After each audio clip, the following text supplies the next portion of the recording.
श्री स्वामी समर्थ. नमस्कार मंडळी. श्री स्वामी समर्थांच्या चरणी कोटी कोटी प्रणाम.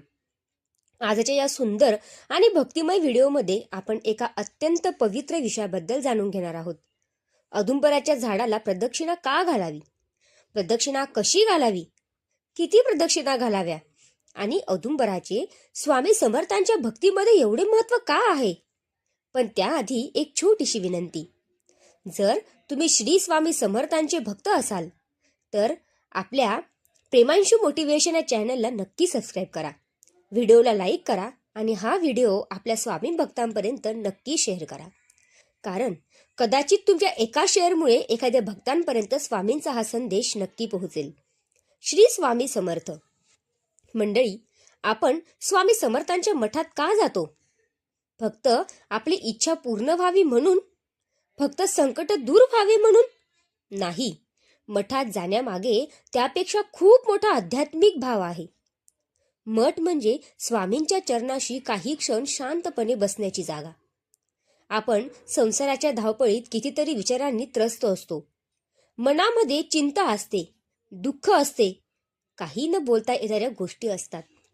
पण जेव्हा आपण स्वामींच्या मठात जातो, त्यांच्या चरणांसमोर बसतो आणि मनापासून म्हणतो, स्वामी, आता माझ्याकडून काही होत नाही, तुम्हीच सांभाळा, तेव्हा मनाला एक वेगळी शांतता मिळते. म्हणून मठात जाताना केवळ मागण्यासाठी जाऊ नका. कधी कधी काही न मागता फक्त स्वामींच्या चरणी बसा. मनात म्हणा, स्वामी, माझ्यासाठी जे योग्य आहे तेच मला द्या आणि जे माझ्यासाठी योग्य नाही ते माझ्यापासून दूर ठेवा. आता आपण येऊया औदुंबराच्या झाडाकडे. औदुंबराचे झाड हिंदू धार्मिक परंपरेत अत्यंत पवित्र मानले जाते. विशेषतः दत्तभक्तीमध्ये औदुंबराला विशेष महत्त्व आहे. म्हणूनच अनेक दत्तक्षेत्रांमध्ये आणि स्वामी भक्तांच्या उपासनेत औदुंबराचे पूजन केले जाते. औदुंबराभोवती प्रदक्षिणा घालताना आपल्या मनात श्रद्धा आणि नम्रता असावी. प्रदक्षिणा म्हणजे फक्त झाडाभोवती फेऱ्या मारणे नाही. प्रदक्षिणेचा भाव असा, माझ्या जीवनाच्या केंद्रस्थानी परमेश्वर आहे आणि माझे जीवन त्याच्या भोवती फिरते. म्हणून प्रदक्षिणा घालताना मन शांत ठेवा, घाई करू नका. शक्य असल्यास औदुंबराला नमस्कार करून मनात स्वामींचे स्मरण करा आणि मग प्रदक्षिणा सुरू करा. श्री स्वामी समर्थ, श्री स्वामी समर्थ असा जप करत प्रदक्षिणा घालू शकता. प्रदक्षिणा कोणत्या दिशेने घालावी? सामान्यतः देवता किंवा पवित्र वृक्षाभोवती उजवी बाजू देवाकडे ठेवून घड्याळाच्या दिशेने प्रदक्षिणा घातली जाते. म्हणजे औदुंबर आपल्या उजव्या हाताला राहील अशा पद्धतीने प्रदक्षिणा करावी. किती प्रदक्षिणा घालाव्या?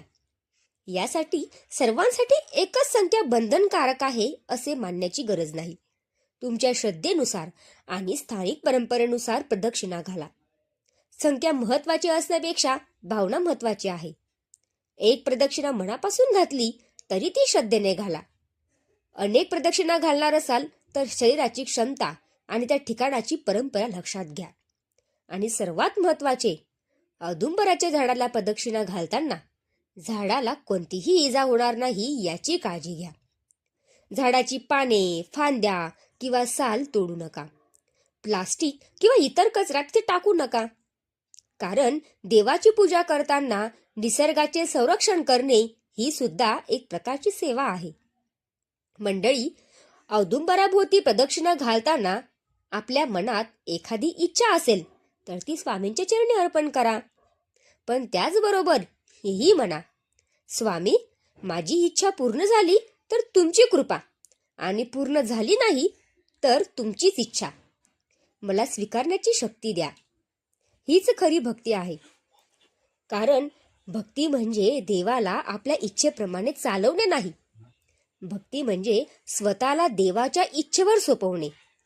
म्हणून पुढच्या वेळी तुम्ही स्वामी समर्थांच्या मठात जाल, औदुंबराचे दर्शन घ्याल, तेव्हा फक्त प्रदक्षिणा पूर्ण करण्याचा विचार करू नका.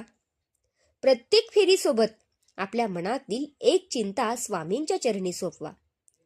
पहिल्या फेरीत म्हणा, स्वामी, माझ्या मनाला शांतता द्या.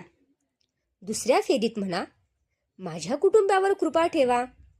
आणि पुढच्या प्रत्येक फेरीत स्वामींना म्हणा, जे काही आहे ते तुमच्यावर सोपवते. आणि शेवटी औदुंबराला नमस्कार करून मनापासून म्हणा, श्री स्वामी समर्थ. मंडळी, स्वामींच्या भक्तीत सर्वात मोठी गोष्ट म्हणजे श्रद्धा. आपण स्वामींना किती वेळा हाक मारतो यापेक्षा आपण संकटाच्या वेळीही स्वामींवर विश्वास ठेवतो का, हे महत्वाचे आहे. म्हणून तुमच्या आयुष्यात कितीही अडचणी असतील, मनात कितीही दुःख असेल, एक गोष्ट लक्षात ठेवा, स्वामींवर विश्वास ठेवा, प्रयत्न करत राहा आणि योग्य वेळीची वाट पहा. कारण भिऊ नकोस, मी तुझ्या पाठीशी आहे, हा विश्वास मनात ठेवून पुढे चला. जर तुम्हाला हा व्हिडिओ आवडला असेल तर व्हिडिओला लाईक करा, आपल्या स्वामी भक्त मित्रमैत्रिणींना शेअर करा आणि अशाच भक्तिमय माहितीसाठी प्रेमांशू मोटिवेशन चॅनेलला सबस्क्राईब करून बेल आयकॉन दाबायला विसरू नका. कमेंटमध्ये एकदा मनापासून लिहा, श्री स्वामी समर्थ. स्वामी महाराज तुमच्या आणि तुमच्या संपूर्ण परिवारावर सदैव कृपादृष्टी ठेवो. श्री स्वामी समर्थ.